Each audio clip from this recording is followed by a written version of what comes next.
은혜 받을 하나님의 말씀 시편 80편 1절에서 19절까지의 말씀입니다.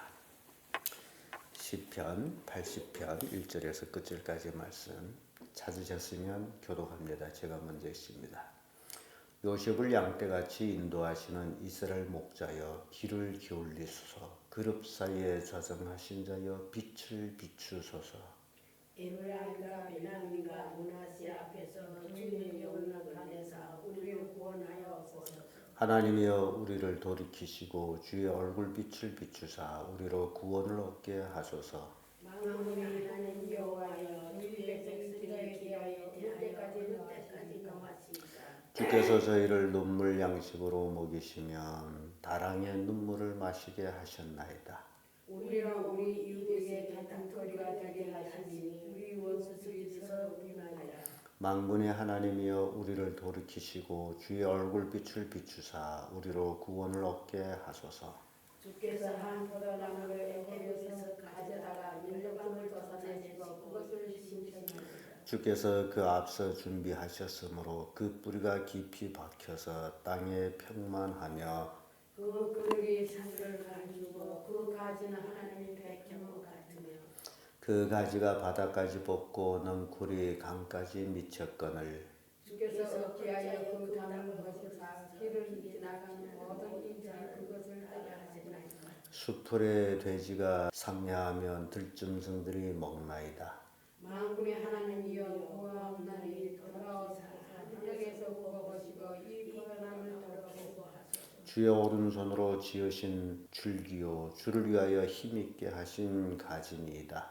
이것이 수하고 뱀을 당하여 당연히 객으로 말미암아 멸망하고 나오는 주의 우편에 있는 자고 주를 위하여 힘있게 하신 인자 위에 주의 손을 얹으소서. 그리하시며 우리가 주의 무에게서 물러나서 우리를 소생케 하소서. 우리가 주의 이름을 부르리이다. 만군의 하나님 여호와여 우리를 돌이키시고 주의 얼굴빛을 비추소서. 우리가 구원을 얻으리이다. 아멘. 이 말씀으로 구원을 바라는 기도 이런 제목으로 말씀을 나누겠습니다. 사람이라는 것은 그 어떤 고난에 당해봐야만이 그 고난의 고통이 얼마나 심한지를 깨달게 됩니다. 그래서 사람은 고난을 당해보기 전에는 절대 고난이 뭔지를 모릅니다. 그래서 그런 말이 있습니다. 고난을 겪어보지 못한 사람과 인생을 논하지 말라. 그래서 고난은 바로 인생인데 그 고난 속에서 인생의 삶의 목적을 찾게 된다는 거죠. 우리가 살아가면서도 참 오래 살지 않지만은 70년 또는 80년 또는 90년 그렇게 살지만은 긴 것 같지만은 살아보면 그것도 긴 세월이 아니고 그런데 그 살아오는 과정을 정말 슬픔과 고통의 연속이었다라는 것. 그러면서도 더 살기를 원합니다. 고통과 슬픔이 연속되는 인생임에도 불구하고 죽으려고 하는 사람은 극히 드뭅니다. 그래서 인생은 고통이 있으므로 살 맛이 있다라는 말도 합니다. 왜냐하면 그 고통이 다 싫으면 다 죽겠죠. 그러나 그런 고통 속에서도 버티고 견디고 그래서 일어서는 것이 또한 사람입니다. 오늘 본문의 말씀을 보게 되면 이제 이스라엘 백성이 하나님 앞에 범죄해가지고 수많은 고난과 고통 그리고 외세의 침략으로 인해서 쑥대밭이 된 그런 환경 속에서 이제 하나님의 구원을 바라보는 그런 기도의 내용입니다. 쑥대밭이 된 후에 기도하면서 구원하소서. 그전에는 그것이 몰랐습니다. 그전에는 그저 잘 되는 줄로만 알았습니다. 그래서 우리 인간이 이 땅에 살아가면서 겸손해야 될 것에 대해서 교훈하고 있습니다. 잘 되면 내가 잘해서 잘 됐고 못 되면 네가 못해서 못 됐고 나와는 아무 상관이 없는 그런 인생이 같은데 실제적으로 고난을 당해봤더니 네 잘못 내 잘못 찾기보다는 고난에 직접적으로 당하는 것은 난데 그래서 그 고통을 우리가 받으면서 하나님께 부르짖는 그래서 주여 이 고난에서 우리를 구원하소서 이 고통에서 나를 구원하소서라면 부르짖는 우리 인간의 모습을 보게 됩니다. 이스라엘 백성들도 똑같아요. 그들이 당한 고난은 우리가 당한 고난과 비교 안 될 정도로 크게 당했습니다. 삶의 터전이 쑥대밭이 되어버렸어요. 조롱거리가 됐어요. 포로로 끌려가야 됩니다. 다 뺏겼어요. 주인 생활하다가 이제 노예 생활로 전락되는.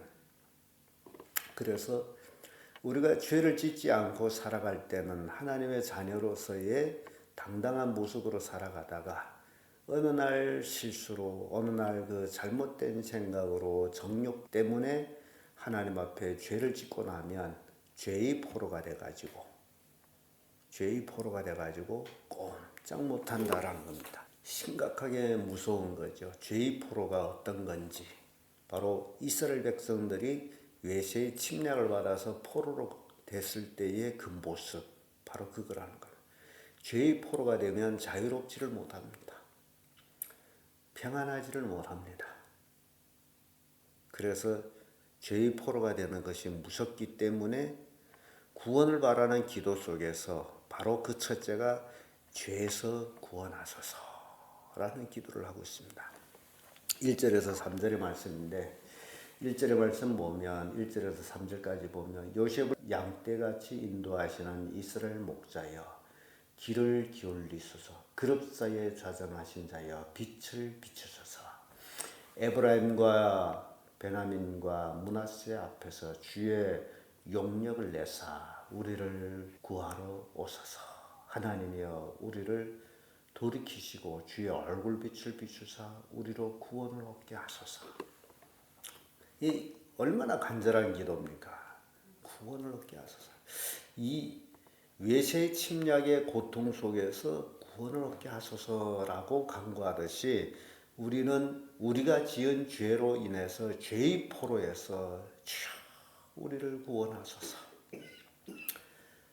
이 죄라는 놈이 나를 자유롭지 못하게 하고 늘 나를 죄로 끌어가고 나를 죄를 짓게 하고 있사오니 아버지 하나님 나를 이 죄의 포로에서 구원하소서. 예수 그리스도의 십자가 보혈로 죄를 깨끗하게 용서하여 주시고 새로운 삶을 살게 하소서. 이런 기도가 우리에게 필요하다는 겁니다. 시편 85편 4절의 말씀 보면 우리 구원의 하나님이여 우리를 돌이키시고 우리에게 향하신 주의 분노를 그치소서. 하나님은 죄에 대해서 용서할 수가 없어요. 그래서 하나님이에요. 그래서 우리를 향해서 죄를 짓지 말라고 하는데 우리가 연약해서 우리가 약해서 그래서 우리의 속에 죄의 속성 때문에 자꾸 죄를 짓고 번복하고 그런 모습으로 우리가 인생을 살아갑니다. 한두 번 경고받고 고통을 당하고 그것이 좀 상처가 난 것 같으라면 또 죄를 짓고 이 인간의 모습이에요. 참 인간은 왜 이렇게 약한지. 그래서 우리가 매일매일 하나님의 말씀에 순종하고 그 말씀을 따르지만 않는다면 죄는 얼마든지 우리를 패망케 하고 있다는 겁니다. 우리 의지하고는 아무 상관없어요. 난 믿음으로 살 것이다. 뭐 맹세한 그거하고는 아무 상관없어. 그래서 매일매일 순간순간 하나님의 말씀을 묵상하면서 그 말씀을 따라가야만이 죄가 우리를 어찌하지 못하고 우리가 죄에서 자유함을 얻게 된다는 거예요. 그래서 오늘 본문은 바로 죄에서 구원하소서라고 애달픈 그런 기도의 모습을 봅니다. 예레미야가 5장 21절에 여호와여 우리를 주께로 돌이키소서 그리하면 우리가 주께로 돌아가겠사오니 우리의 날을 다시 새롭게 하사 옛적 같게 하옵소서. 옛적 같게 하옵소서 하면 다윗 때의 그 아름다웠던 그때, 가장 이스라엘이 행복했던 그때거든요. 예. 그래서 우리가 살다 보면, 우리가 이렇게 돌이켜 보면 가장 내가 믿음으로 하나님을 의존하고 살아갈 때 그 기뻤던 그때가 있단 말이죠. 그때로 돌이켜 주소서. 이렇게 구원을 바라는 기도에서 바로 죄에서 구원하소서. 우리가 이제 고범죄를 지을 때에 정말 나는 인간이라는 것을, 나는 죄인이라는 것을 하나님 앞에 자복하며 하나님의 용서를 바라고 새로워지기를 바라는 그런 삶이 바로 신앙의 연속적인 삶이라는 겁니다. 예수 믿자마자 죽을 때까지 죄를 안 짓는 사람은 한 사람도 없습니다. 예수 믿어도 죄를 지어요. 왜? 인간이기 때문에. 그 인간이 왜 죄 짓느냐? 왜? 우리는 죄인으로 태어났기 때문에. 내 속에 죄가 꽉 들어차 있는데 어디로 가겠어요?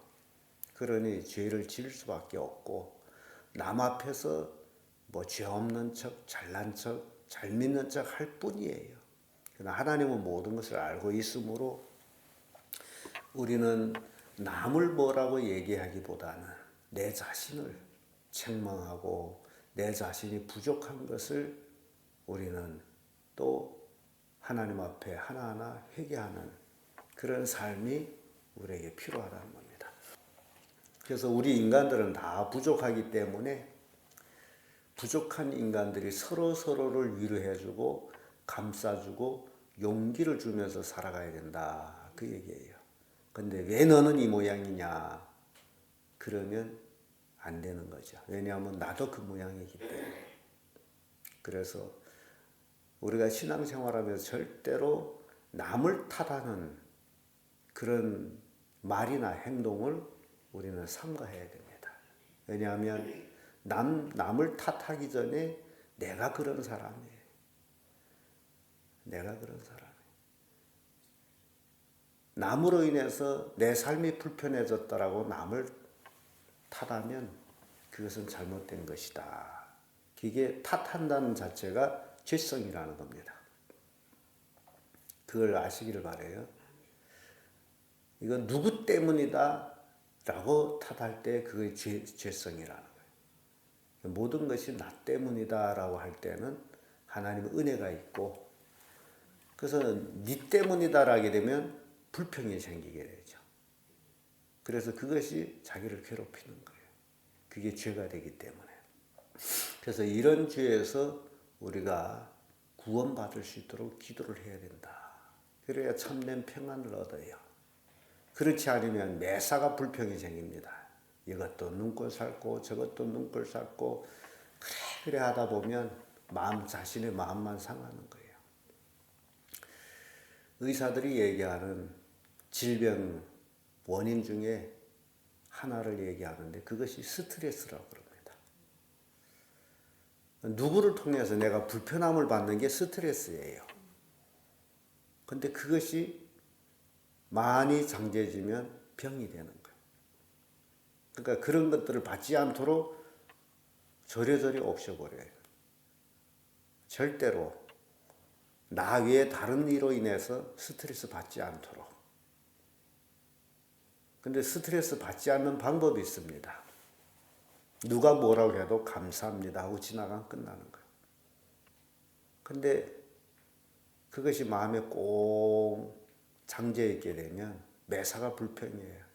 한 가지를 두게 되면 또 지나다 보면 두 가지가 되고 세 가지가 되고 그래 장제지다 보면 많아지는 거죠.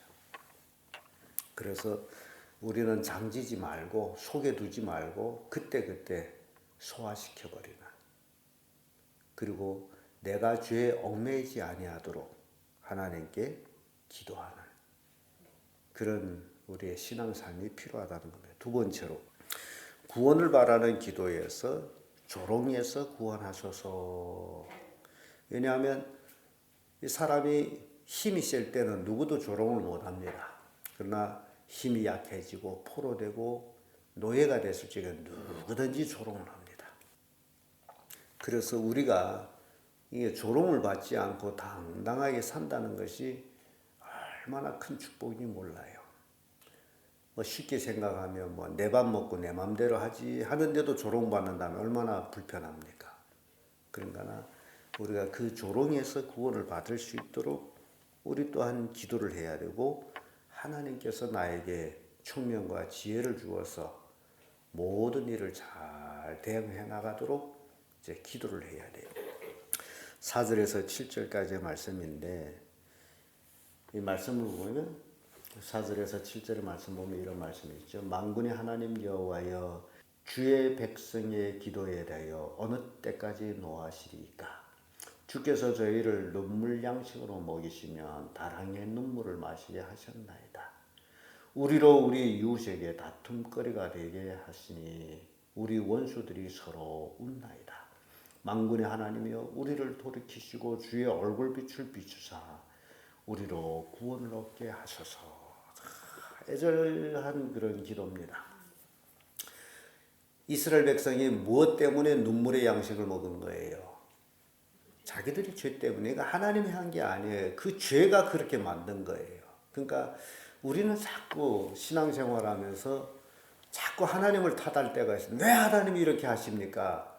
그러나 실제적으로는 그렇게 된 원인이 바로 나 자신의 죄의 결과라는 겁니다. 그래서 그 죄의 결과로 눈물의 양식을 먹었어요. 눈물의 양식을 먹고 눈물을 마셨다. 정말 한스러운 삶을 사는 거죠. 기가 막힌 거죠. 사람들에게 조롱을 받고 산다는 게 정말 분통이 터지는 일입니다. 근데 그것이 왜 그렇게 됐느냐라는 것은 그 사람이 잘못이 아니고 내가 잘못됐다는 거예요. 내가 죄를 지어가지고 조롱을 받게 됐다는 겁니다.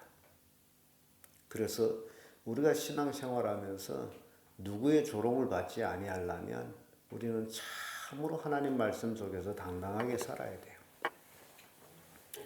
그래야 조롱을 받지 않습니다.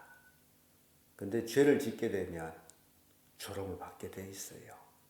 이거는 누구도 예외가 아닙니다. 그래서 우리는 죄에 대해서 정말 민감해야 돼요. 그래야 조롱을 받지 않는다. 시편 44편 13절에 주께서 우리로 이웃에게 욕을 당하게 하시니 둘러있는 자가 조수하고 조롱하나이다. 죄를 지으면 하나님도 어찌할 수가 없어요. 그래서 조롱받는 거예요. 시편 39편 8절에도 나를 모든 죄가에서 건지시며 우매한 자에게서 욕을 보지 않게 하소서. 이방인들한테 조롱을 받는 것이 기가 막힌 그들의 삶이었어요. 끝으로 구원을 바라는 기도는 짐승떼에서 구원하소서. 8절에서 19절의 말씀인데 참 비유적인 시를 읊습니다. 주께서 한 포도나무를 애굽에서 가져다가 열방을 쫓아내시고 이를 심으셨나이다. 주께서 그 앞에 준비하셨으므로 그 뿌리가 깊이 박혀서 땅에 편만하며 그 그늘이 산들을 가리우고 그 가지는 하나님의 백양목 같으며 그 가지가 바다까지 뻗고 넝쿨이 강까지 미쳤거늘 주께서 어찌하여 그 담을 허사 길에 지나는 모든 자로 따게 하셨나이까. 이스라엘을 포도나무로 비유를 하죠. 애굽에서 살던 한 포도나무를 애굽에서 이 가나안 땅의 족속들을 다 쫓아내고 거기에 심으셨고 뿌리를 깊이 내리셨고 그리고 바닷가, 강가 그렇게 뻗어서 열매를 충실하게 맺었는데 왜 하나님이여 그 담을 허사 포도원의 담을 헐어보니 아무나 들어와 따먹잖아요. 그 얘기를 하고 있어요. 왜 담이 헐렸어요? 이스라엘 성벽이 왜 무너졌어요? 바로 불신앙의 죄죠. 불신앙. 그래서 바벨론이 쳐들어와서 담벽을 다 헐어버렸죠. 아무나 따게 하셨나이까. 숯불의 돼지가 상리하면 들짐승들이 먹나이다. 이 주변 국가에서 쳐들어온 것을 돼지 들짐승으로 묘사하는 거예요. 바벨론. 만군의 하나님이여 구하옵나니 돌이키사 하늘에서 굽어보시고 이 포도나무를 권고하소서. 이 포도나무를 권고하소서. 짐승떼에서 구원하소서. 예수님도 말씀하셨죠. 거룩한 것을 개나 돼지에게 던지지 말라. 그 개나 돼지가 누굽니까? 그렇죠. 불신자들이죠. 그래서 성경 말씀은 절대로 너한테 한 소리가 아닙니다. 성경 말씀 누구한테 한 얘기예요? 내게 한 말씀이에요. 그래서 성경 말씀을 읽으면서 꼭 자기한테 적용이 돼야 됩니다. 이거는 너한테 맞는 말이야 하는 것은 아니고 성경은 누가 읽습니까? 믿는 사람이 읽습니다. 불신자들 읽으려도 안 읽어요. 그렇기 때문에 읽는 사람에게 하신 말씀이에요. 그래서 우리는 이 말씀을 읽으면서 우리의 삶 속에 적용하고 그래서 그 말씀대로 순종해 살아가야 되는데 잘못하면 하나님이 그 담을 헐어서 아무나 와서 따먹게 하나, 아무나한테 당하게 한다고 얘기죠. 15절에 보면 주의 오른손으로 심으신 줄기요 주를 위하여 힘있게 하신 가지니이다. 그것이 소화되고 작벌하며 주의 면책을 인하여 망하오니 주의 우편에 있는 자 곧 주를 위하여 힘있게 하신 인자의 위에 손을 얹으소서. 이게 17절의 말씀은 예수 그리스도가 주의 우편에 우리는 주의 우편에 있다 그러죠. 하나님 우편에 앉아 계시는 이제 예수님. 시편에서 이미 예수님에 대한 이런 말씀이 나오고 있습니다. 그리하면 우리가 주에게로 물러가지 아니하오리니 우리를 소생케 하소서.